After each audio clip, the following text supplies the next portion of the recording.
Hey, welcome everybody to Homeless in San Diego. My name is Greg Angel. I am your host, and we are joined today by Brother Batie. Batie, welcome to the show. Thank you so much for having me. You said right when I walked in here that like we've shared spaces together. One of those is through your leadership of the Transition Age Youth Committee here in the North County through the Alliance for Regional Solutions. You are a leader in transition aged youth work in and around homelessness. And I'm excited to learn more about your work. There's an exciting initiative that you're a part of at the YMCA that you're going to be sharing with our listeners. But first, let's start with you, Brother Batie. Let's get to know. We'd love to get to know a little bit more about who you are and what brought you into this work. So I know you grew up here in North County, kind of hmm throughout the 78 corridor. Yeah. What was growing up like for you here in North County? Um, it was tumultuous at times. It was amazing at times. It was hard at times. I went to elementary school in Oceanside, San Luis Rey Elementary School. We ended up, my mother and my younger brother's father ended up getting into a pretty nasty separation. So then it moved us out east. I ended up going to middle school at Rincon Middle School in Escondido. And then through some guilty by association trends, I ended up going to high school in San Marcos High School. So you moved around a fair amount. Yes, definitely. And you had a family separation thrown in Yes. the mix. That's a lot. Yeah. So I feel like I was called to this work because I identify as like a street kid at heart, a former street kid to some. Um, Single mother. There's four of us and my siblings, three fathers across the board. And yeah, through the nature of which my mother was growing up, having children, entering relationships, and her, maturity, we found ourselves in situations where sometimes housing wasn't stable. It wasn't the best situation for me to be at home, so then I was staying with others. A lot of families took me in throughout my time. I think I ended up finishing high school, living with friends and family. Mm. I ended up venturing off to attempt college, but ultimately, as we all know, at the rising costs in San Diego, I had to work, and then work and school was just a hard balance, so I ended up dropping out. Going back to when you were a kid, what did you like to do as a kid? What were your hobbies? What were your interests? I think that's I've been called like a social butterfly or a jack of all trades Yeah. because I think that I take a knack to most things. Soccer is the one thing that stuck with me. But when I was younger, my brother's father was into like motocross and like surfing and like those types of extreme sports and adrenaline rush. So I was really into those. I would ride dirt bikes on the tracks in Lake Elsinore, throughout some of Rancho Penasquitos before all the homes were built. When I came over here in middle school is when I really learned to play soccer, and then in high school, I joined the high school soccer team and also the competitive male dance team. Nice. Yeah. That's cool. What kind of dance? It was more like hip hop and like Okay, group cool. dance, like backup Yeah. dancers Yeah. for Justin Timberlake and stuff like that. The guys you see in the background, except it would be our team versus other high school teams. I was listening to something this morning. They were talking about like you either are a dancer or you're not a dancer. You can get better, but if you're not good, you're just not good. And I'm like, I am not good. So, anyways, you're on that natural side of things, especially with all the athletics that you've been doing. So those strike me as like a lot of um, standard kind of interests and hobbies for a kid growing up in Southern California. You through that though have all this instability, and like you said, you finished high school. Sounds like couch surfing Yeah. with some friends and family.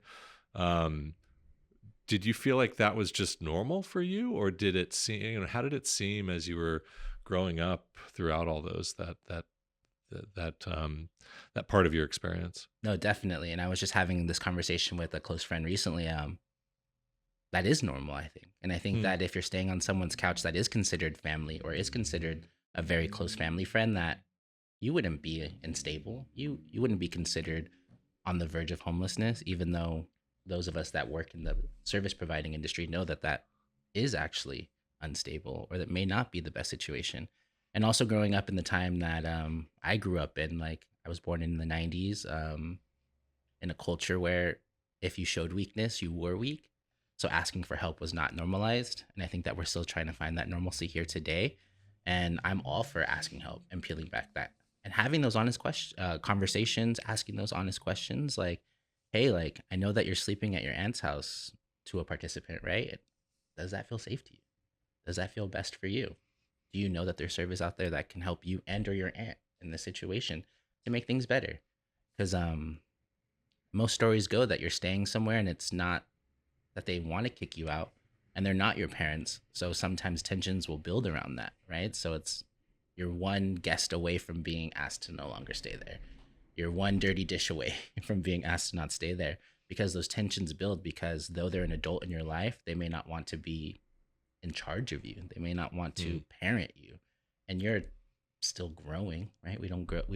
Our frontal lobe doesn't finish growing until we're 25, as science says. So how are we aware of these scenarios that we're putting ourselves in? Do you remember an experience that you had yourself that kind of embodies some of these challenges that you're talking about, where you're not necessarily eager to ask for help, um, and what that was like and how you got through it? No, most definitely. I think it's looking back and just through the work I've been able to do a lot of like inner healing and contemplating on what my life was like and why I'm so passionate about providing services for young people today. And I think every situation ended up like that. Like it wasn't necessarily a reason why I did not want to be home. There was a multitude of reasons and feelings. And then some I felt it. And I may not have felt it then, but I definitely can recognize it now that there were some families or some households that were like, don't hang out with him. He's a street kid. Like he's a bad influence. You shouldn't hang out with him. While others may have saw deeper than that and staying the night ended up staying for 2 weeks. Staying the night ended up staying for a couple months. And it wasn't until there was this one family that it was the Hatcher family. Lorenzo was the eldest brother who actually took stead of his younger siblings at the age of 18 because of the situations their parents were in. And he was able to see past what I was going through and really have that honest conversation with me about, hey, like, you can stay here, but we're not going to call it staying here. If you're going to stay here, like, you're going to do chores. You're going to get a job and pay rent. He took me shopping, got me interview clothes, took me to a friend that was a manager at a bakery. And then I was able to work at a bakery from 5 p.m. to 3 a.m. and then go to school at Cal State San Marcos my freshman year at Cal State. I was about to ask about how old you were then. So Yeah. It sounds like you're probably about 18, I was 19. about 18 years old then. I'm not sure how you'd quantify it, but how many households, how many homes did you live in throughout your childhood? And so I was finishing up the 5th grade when my mother and my brother's father got separated. And then from there, we were couch surfing with a very close friend of my mother's in San Marcos in a manufactured home at the time. And then from there, we got a manufactured home here in Escondido. And I was going back and forth throughout early years of high school. See, there was the Hollis family that took me in. There was the Hatcher family that took me in. I was a parishioner at the Movement Church in San Marcos. A lot of folks there were looking out for me. I would stay at youth ministry until 8, 9 p.m. and then get dropped off at home just so I could sleep, turn around and take the city bus to high school. In college, I was sleeping in a car that I had bought behind Markstein for a few years, sleeping in friends' dorms. So I can't even count. I'd have to take off both my shoes probably to count the amount of couches I've slept on in my lifetime. Yeah. And for our listeners who aren't watching us on video, you have a smile on your face as you share these things. Yeah, I'm 34. I'm going to be 35 this year. And again, the work and helping young people. I'm still searching for what stability means to me. But I'm like so thankful for those people because I've seen what happens when you don't get that help. I've had to work with young people who haven't had it as good as me or have had less relationships as I've had. And so I'm thankful. I may not have been dealt a royal flesh, but I'm thankful with the hand I was dealt. And your name, Brother Batie. Yeah. So for those that have met me, I identify as just having one name. My name's Batie. That's like Katie, but a boy. And I'm Brother Batie to anyone that'll have me. I've joined this work 5.5 years ago. I wasn't classically trained. I'm a college dropout. And I don't use those monikers to put me down or make me feel less than. I think it adds to who I am and why I'm so passionate to be here and authentic to be here. I'm in a leadership position at an organization I work at. And for those that are new to the work, I try to be an older brother, and challenge them, ask them questions, have them see the other side of the coin. And for those that have been in the work a lot longer than me, probably considered a little brother. Um, Sometimes I can be a little brash or overly passionate, and I'm very thankful for their guidance.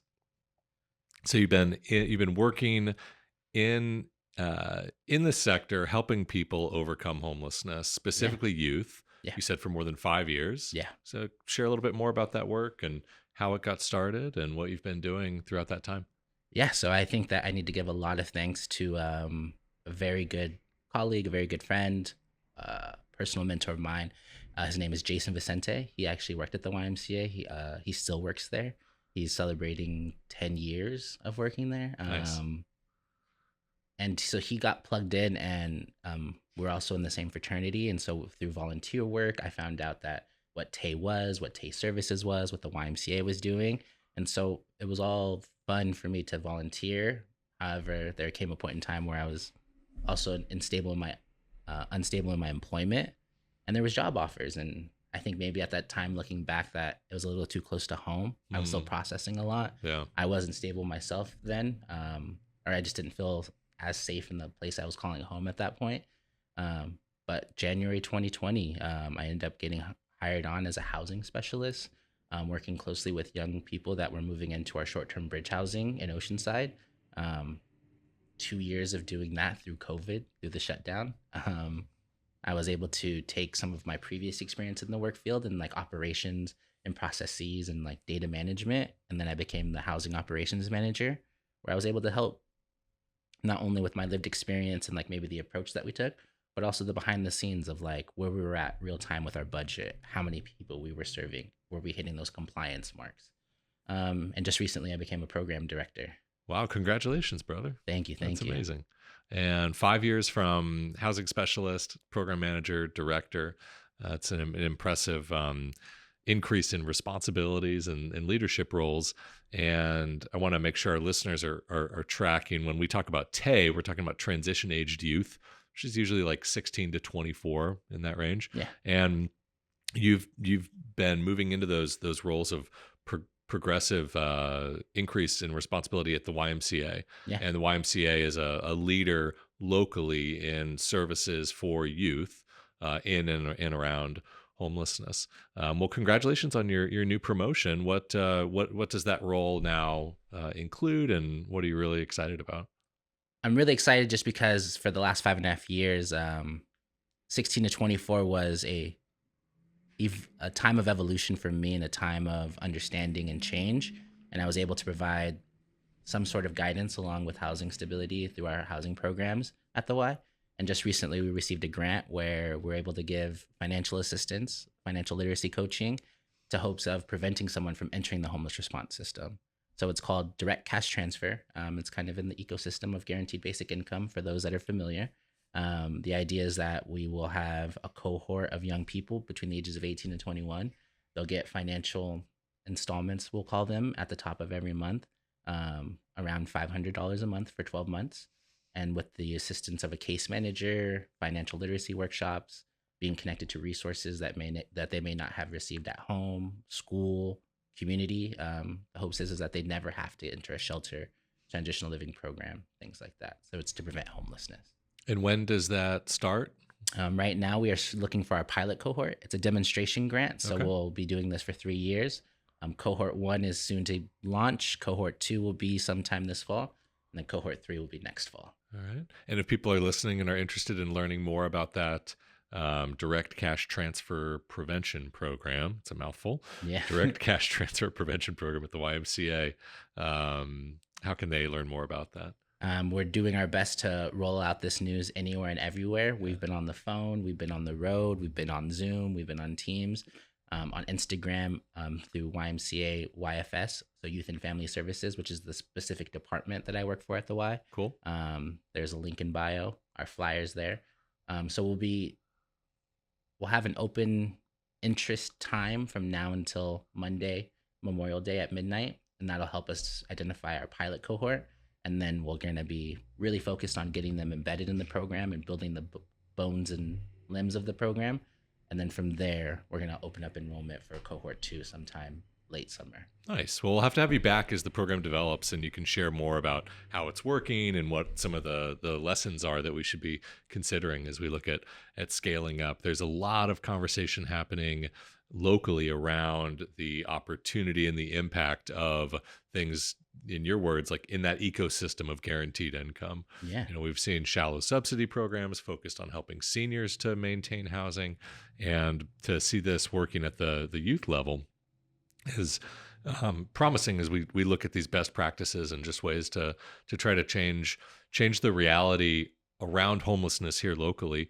It was shared just last week for yet again that the month prior here in San Diego County, more people fell into homelessness for the very first time than overall amount of people who overcame homelessness.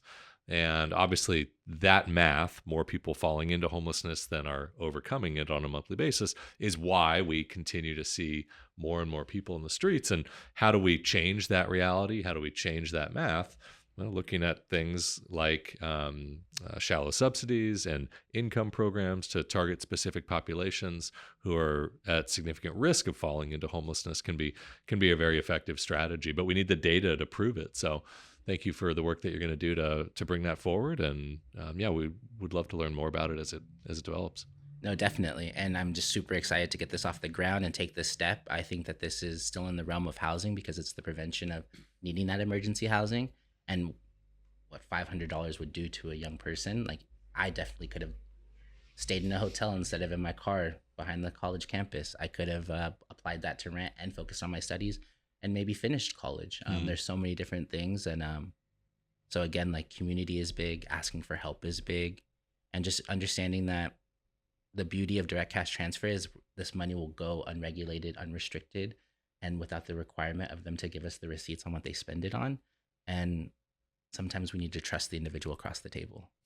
That's a lesson we can agree on right from the beginning. Brother Batie, you've been working with youth for a number of years now. You have your own lived experiences.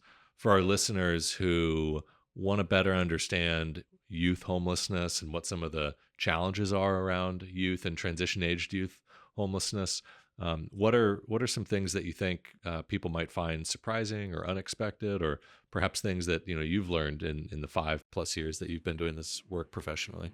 That there is not one thing that homelessness looks like. There's not one identifier. There's not one question that can be asked. And growing up as maybe the kid who had the wrinkled shirts or could have been called the smelly kid in class, there's reasons behind those things. So if you're an older adult, if you're a parent like myself, and you hear your child talking about a kid in class, ask those follow-up questions and let's teach our children now, hey, there might be something further than that rather than what's on the surface, because in an age of bullying, cyberbullying, like there's more harm that can be done to someone that is experiencing something as traumatic as housing instability. Um, yeah, just ask the questions. Let's dive in. Let's have a more welcoming society than we have today. Yeah, definitely. Can you talk a little bit more about the programs that the YMCA is operating for youth around homelessness? We have a plethora of services. The ones that I've had the honor of working with are we have Tay Housing, which offers short-term bridge housing up to 6 months in our North Coastal region. We own a apartment complex from soil to solar, as I like to say, here in Escondido. Some of the beds are reserved for our extended foster care services and THP housing. We also have some FISB funding, which provides up to 18 months transitional housing for 18 to 21-year-olds. We have 2 micro apartments in like the North Park City Heights area for our parenting and pregnant young adults, 18 to 21. And we just went in on the new youth shelter for LGBTQIA plus young adults with the center and San Diego Youth Services. That's at the Housing Commission now in downtown. That's fantastic. We also have a drop-in center in both our North Coastal region, Oceanside, and our North Inland here in Escondido, where anyone, whether you're experiencing instability or not, can come in and create peer groups, play video games, get air conditioning in the summer heat, have a snack pack, have a hot pocket, and maybe just have like a non-traffic congested area that your parents could pick you up, or you could take a bus to and from home. And I'm assuming our listeners who want to learn more about all these things can get that online at YMCA website, and any other locations you'd recommend people check I out? would say YMCA YFS, YFS. Instagram, YMCASD.org, Youth and Family Services webpage. It's currently under construction. Okay. We're trying to make it more user friendly, from what I've been told.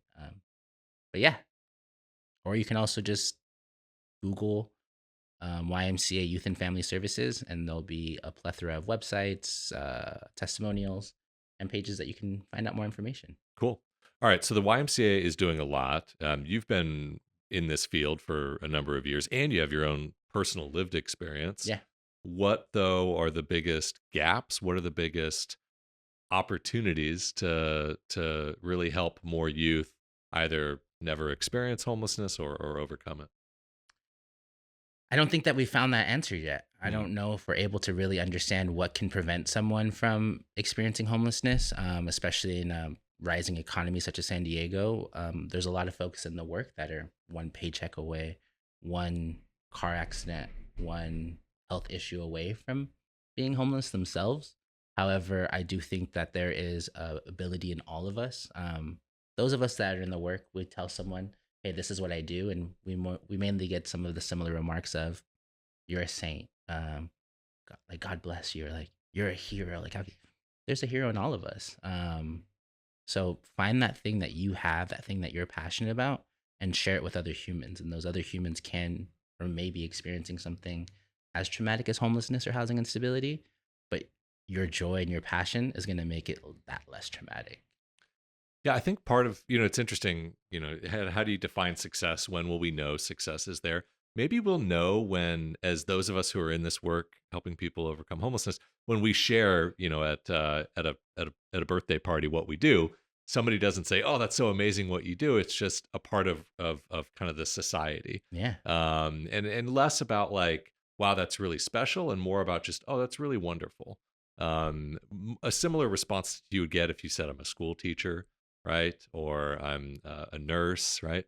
These things that clearly everyone understands are needed, are important, and are part of the human experience and condition, yeah, rather than like addressing a personal problem, or really, I'm talking about like overcoming this stigma around homelessness, because you're right, there is no one thing other than perhaps the larger economy that could actually, on a big scale, reduce the amount of people who are going to experience homelessness this next year or this next decade, because it is so much more expensive to live here in these communities that we work in and live and work in. It's so much more expensive than it was, when you were younger, when I was younger, and so I think a lot of what we need to do, and a lot of the reason why we have this podcast, is to destigmatize homelessness, to personalize it so that people can understand the human experience of every person who's going through that challenge. And maybe as we do more of that, um, the kind of more systemic causes, yeah. the economic underpinnings of homelessness can be a little bit more paramount first and foremost, rather than a lot of the blaming of individuals for um, their own experiences. Exactly. And I'm right there with you. And just some things that like come to my mind about like what people can do or have done. And first and foremost, maybe someone doesn't want to, like, they shouldn't have to. Sure, should we expect them to share like their housing status or if they're experiencing homelessness or housing instability? And I do my best not to have that be a part of like my pitch as to like what I do. I'm just fortunate enough to work with young adults and the next generation of our society. Um, a close friend of mine who works at a barbershop here in Escondido actually brought on their day off four other barbers, and they came to their apartment complex. And in one of the units that was being turned over, because someone recently moved out, they turned it into a mini barbershop and cut everyone's hair. Nice. Um, my brother worked for a skateboarding manufacturing company. He went to his boss. It was tax season. They donated and was able to write off the donation of 25 skateboard parts. So that way, young people at our housing complexes could build their own skateboard and then get to and from buses or in between buses or to and from work or to the 7-Eleven, wherever it is. So there's something that it is. I would say like so pertinent in your life that may also like not stand out to you, but it's that one thing or that's that one connection that you can give to somebody else that'll just share kindness. Maybe you just answered this question with what you were sharing there, but this is hard work, Yeah. what we do, and we don't have the resources to solve most people's challenges or problems, right? So how do you've been doing this 5+ years, you're continuing to um, take on more and more levels of responsibility in this work. How do you continue to do this work, and how do you and what advice do you have? Maybe that's the better question. What advice do you have for young professionals who are doing this work, who may be at risk of burnout and other challenges that come with what we do? There's two sayings that come to mind when I think about that. The first one is say what you mean and mean what you say. Hmm. And that comes from, I believe, Dr. Seuss, and something as having that childlike wonder of let's slow things down, right? Because if you come into the work saying that you're going to save everyone, you've set such a high expectation that you won't be able to meet that expectation. So you are either going to burn out due to personal compassion fatigue or moral injury because the folks you're working with aren't going to believe you if you're saying that you're going to save everyone. So maybe slow that down and have that message be for this next hour, Greg, you have my full attention. And let's see what we can make of it. Well, and I would offer that, and I think you'd probably agree with this. Like, we're not saving anyone, Exactly. right? We're simply trying to support them on their journey, and the people we work with are not broken. There's nothing wrong with them. Not at all. We're in fact trying to help them get through some challenging times, right? So Yeah, I think that's advice I would give any young professional coming into this work is, we're not in the savior business. We're definitely in not. we're in the we're in the support and the changing of the systemic kind of realities that people are facing, right? Exactly. And I'm glad that you named that because that is something that you and I can agree on. And I think that we need to start naming things more in the industry and having these honest conversations Hmm. because how many young professionals are graduating and still graduate with uh, an emphasis on savior complex Hmm. because of their upbringings, their influences, what's being taught in the classroom, the things that like I don't necessarily know about that you and I have learned through more than likely personal action, boots on the ground, and or maybe having a bit of savior complex and then being corrected. And it's those real, natural, authentic relationships that frame me and I hope frame others.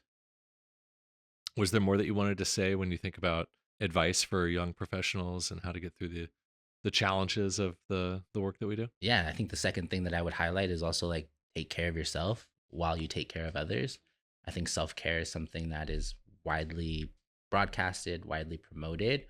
Um, but I would say that there's a good percentage of individuals who don't necessarily relate to self care or understand self care or get overwhelmed by the complexity of self care. And because when you say self care is anything, self care could be whatever it is you want. There's some folks that need like, but what do I need to do to take care of myself? Well, I think in this industry, there's a lot of people who are by their nature caring for others, and so caring for themselves may be something that doesn't come naturally, right? Yeah, Yeah, definitely. yeah. Okay.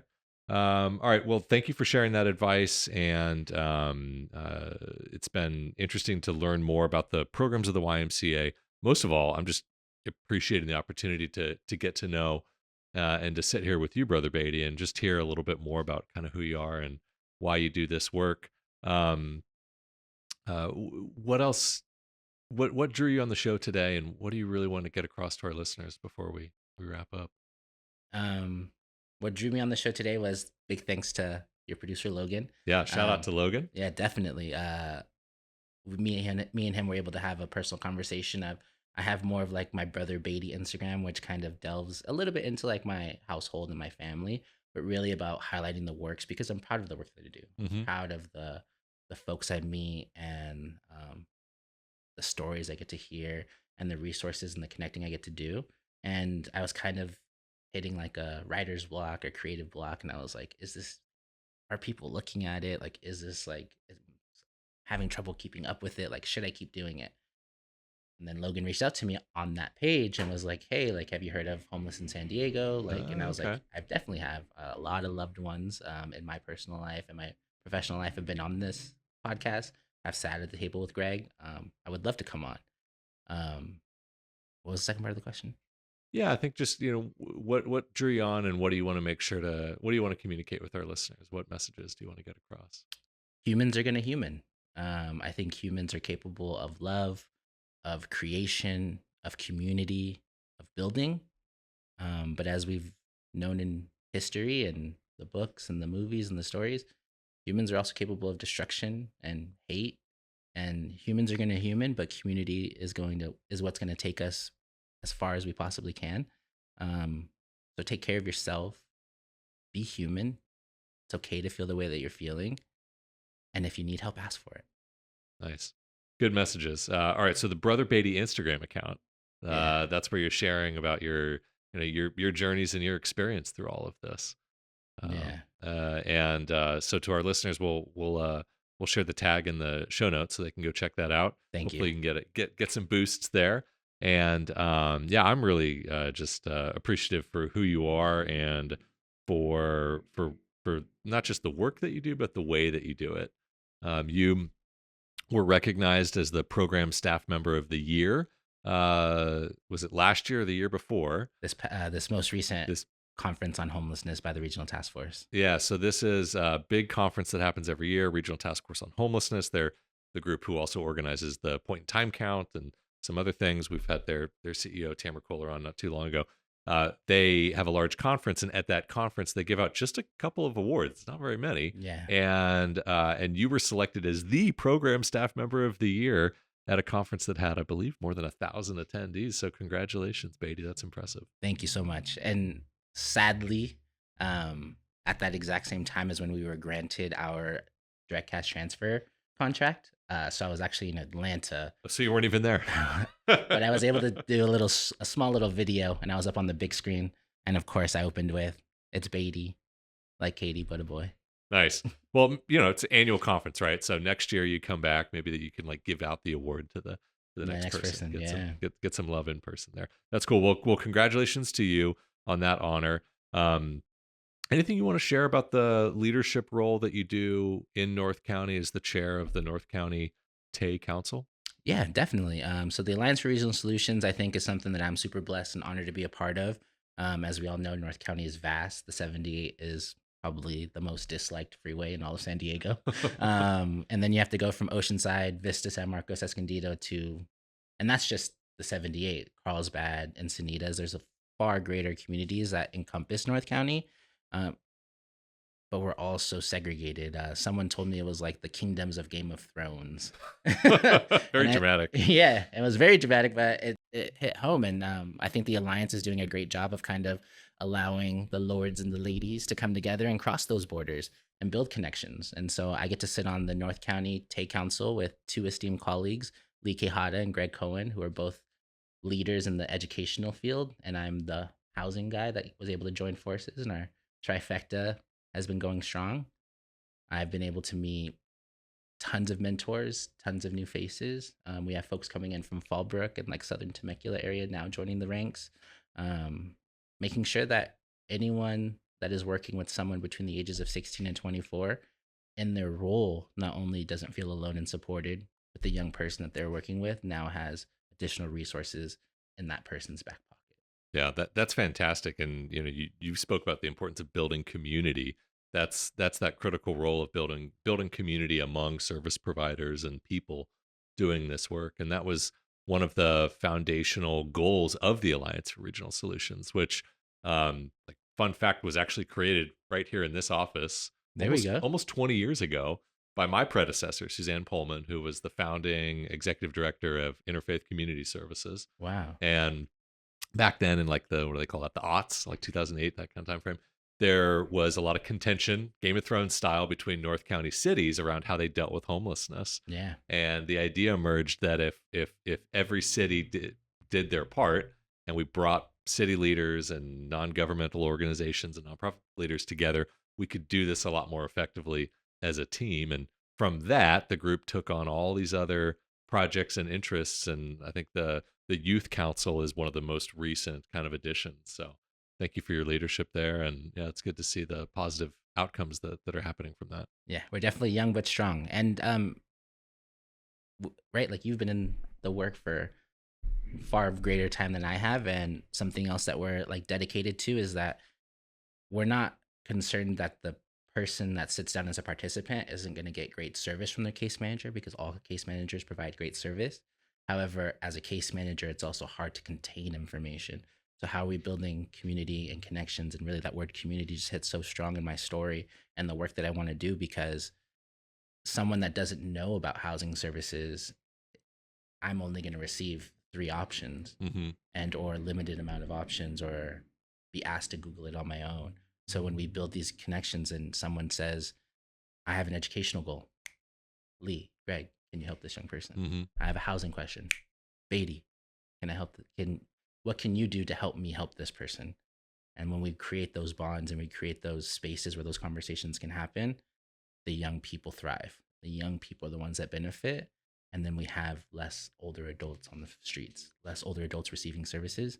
And or what I've seen is that a lot of young people that receive services either go to school or may take the path that I took and not get classically trained and come back to the work Mm. and bring their lived experience and bring their passion and bring their desire to help the next generation. Yeah, and the need for this work is self-evident, but just to add another angle to it for our listeners, more than half of people who are chronically homeless, which means they've been homeless for multiple years with disabling conditions. Yes. So kind of what someone might think of as a like air quote stereotypical individual experiencing homelessness.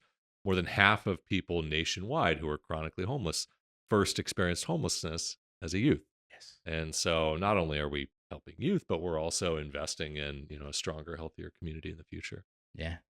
Youth homelessness is the prevention of homelessness. Yeah, I like that. All right, we're going to wrap up with calls to action. Anything else that you want to share? Yeah. So I think a question I have for you, Greg, is looking at the work, and I've been here 5.5 years, going on 6. I've drinking the Kool-Aid. I want to be here for as long as I possibly can. Yeah. What advice do you have for me as someone that's still maybe like in my growing years, as well as like, what are you doing for succession? Like, how are you building leaders? Two-part question. Yeah, at first I thought those are very different questions. Like, what advice do I have for you? And then what am I doing for succession planning, thinking about my role as CEO at Interfaith Community Services? But I think they're actually inextricably, or like they're linked. Yeah. Because uh, a lot of the work that I do at Interfaith Community Services is focused on people and processes. And so it's having processes in place that can be repeated, that can be utilized by different people who haven't been trained on them previously. And then it's having the people who are going to be able to do that really effectively. And we're very fortunate within our organization, and I would anticipate that this is true of the YFS team, the Youth and Family Service team at YMCA, that everybody who's here at Interfaith Community Services is here for the mission. They're here because they want to make a difference, and they're all very talented in different ways. They could all pretty much go and get better compensation, cash compensation, if they went and did something at a for-profit entity. There are benefits we're able to provide that maybe others can't. We offer a lot of flexibility for our teams in terms of scheduling, and our family support benefits are good. But when it comes down to like just straight cash, they could probably earn more working someplace else. And so we're very intentional about hiring and developing people who are committed to the work, committed to the mission of not just supporting people who are experiencing challenges, but creating systemic change so that those individuals and other individuals have a better situation in the future. And so for our own succession planning, we're fortunate to have a really strong board of directors who I know would do an excellent job if they were called to hire the next executive. I know they do an excellent job of supervising this executive because I get a lot of feedback from them, and I get really good course corrections. They've really helped me see some blind spots and work on some areas of growth. And so we have a real strong partnership there. And then we're led by a really remarkable executive team and an equally remarkable senior management team of directors and chief officers, a number of whom are very well positioned to move into this role if that were to develop. So that I think is on the like succession planning part. And then to answer your question, advice for yourself, I think it's about identifying what our goals are and what do we want to accomplish, and what what is going to be meaningful. For me, it's been very much about creating new ways for people to receive assistance and get help. And so that's been creating places like across the street. We created a 106 bed Turk recuperative care center. And it used to be a blighted hotel that was Yeah. a source of crime in the community, Especially when I was in middle school. right? Definitely. Now it's totally the opposite. It's a place for healing and rebirth.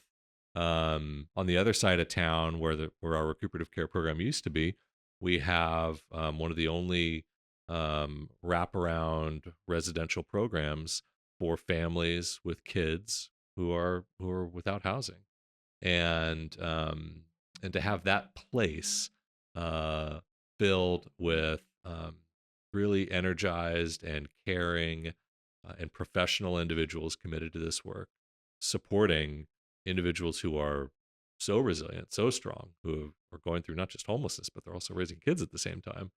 To be able to create that, like that's what matters. And so I don't know what your goals are, like what they would be. You probably do, given who you are and uh, how committed you are to this work. But I think focusing on those and then identifying what you can do and for listeners in their situations, like what they can do to better position themselves to realize those goals. Yeah. Well said. I really appreciate that. And I have to give a shout out to Jeremiah Bellamy, Oh yeah, yeah, yeah, YMCA yeah. alumni. Jeremiah is our program manager at our family shelter. I don't like the word shelter. It's like so much more than that. So I'm trying to come up with a Yeah. better name. That's why I said wraparound residential program. I don't know if it's the way to go too many words, but yeah, Jeremiah leads that program. He's been here a number of years, and yeah, was at the YMCA previously. Yeah. So actually, he worked at the short term bridge housing program in Oceanside and was one of the people to help take me under their wing and Nice. be like, hey, like you're overly ambitious, but here's how we can harness that. Yeah, yeah, yeah. I think about how hard the work is too. Also, just really leaning into and making time to reflect on and be appreciative for the positive outcomes. Definitely. Jeremiah's team helped a family recently who were street homeless prior, and they just welcomed a new child into their family, and were able to do that safely because of that place being there, and because of the Exactly. team being there, and also because of the community partnerships. I won't go into the details, but the community partnerships that led to that referral and that connection being. Community. Yeah, absolutely, absolutely. All right, well, yeah, you turned the table on me there, bud. You asked Yeah. me questions. Do you There have we go. anything else you want to ask? Um, so my call to action is make community, build community, love your community. What's your call to action? Make community, build community, love your community. Yours is really good, so I'm just going to repeat yours. That's great. Make community, build community, love community.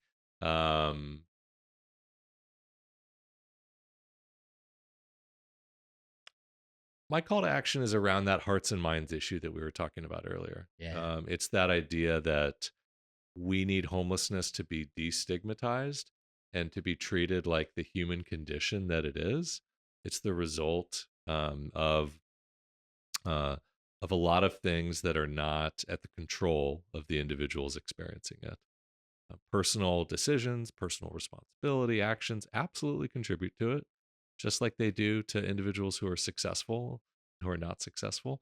But it's not the only thing, and we need homelessness to be considered similar to um, a medical condition that we Yeah. have to deal with and work through, and that means that um, we don't blame the hospital for people being sick. Yeah. We stop blaming service providers for, air quotes, attracting individuals who are, unsheltered.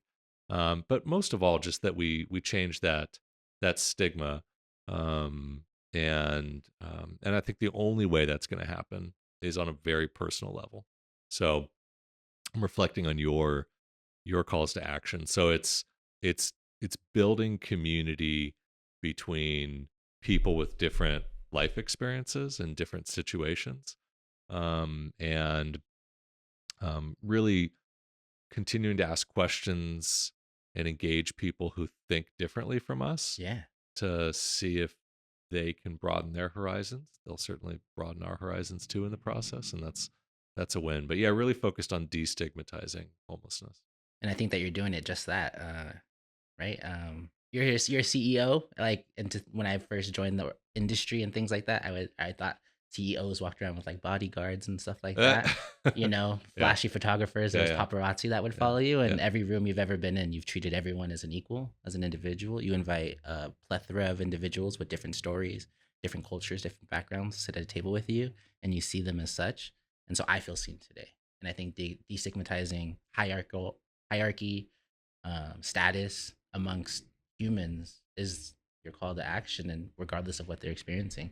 And as a former street kid, like, it's folks like you that helped me feel seen, to help me make the change in my life, to make the change in other people's lives. Well, the fact that you feel seen, that you've been able to bring your voice today, that is like the foundational goal of this show. So thank you for doing that. The idea of changing hearts and minds doesn't quite work with a podcast focused on homelessness, because it turns out the only people who listen to it are kind of already of a similar mindset. So to our listeners, here's where your call to action is to share this with others. Yeah. You've made it, 30, 40 plus minutes in. What's that? 49 minutes in. Assuming maybe we can trim it a little bit, but you're into this episode. You're still here. Clearly you care. One of the ways that you can make a difference is to share the show and share an episode that really resonated with you with others, and help destigmatize one person at a time. Yeah, definitely. Awesome. All right, Brother Batie, we have had a whole bunch of different conversations. I surprised to turn the table on me, asked me some questions. That was good. I appreciated that. And I've probably done more talking than I should have today, because today is all about you. So you get the last word. You get to share what else you'd like to share with our listeners, and close us out. Yeah, like, take some time, take some personal time. Something I used to do, especially when I was in my housing instability days, I would go to actually the Regal Cinemas right here in Escondido. Don't tell them, but I would buy one ticket and I would stay for 3 or 4 movies. Because getting lost in other stories, getting lost in other worlds, was a way for me to not really have to focus on or think about the world that I was living in. Um, and that's how I took care of myself. Maybe putting it off wasn't the best thing to do, but I was able to make time down the road to really process and heal my inner self. So make sure you're doing that for yourself. Um, and if you haven't, check out a local San Diego sports team. I'm wearing our San Diego Wave, our women's football team, or soccer to the masses. We have San Diego FC, which is doing very well. Front Wave Arena just opened up, and we have our San Diego Soccers, which is arena soccer. We have arena football. We have San Diego Clippers, which is G League basketball. Padres are killing it. I almost wore my Padres jersey today, but Nice. wanted to be a little bit more professional. You're looking good. You're looking good. I'm a Dodgers fan though, so yeah, sorry. Yeah. Most people who listen are Padres fans, but yeah, unfortunately, Dodgers guy right here. Oh, Yeah, there we go. yeah. We had Peter Seidler on back before he passed away. And, Exactly.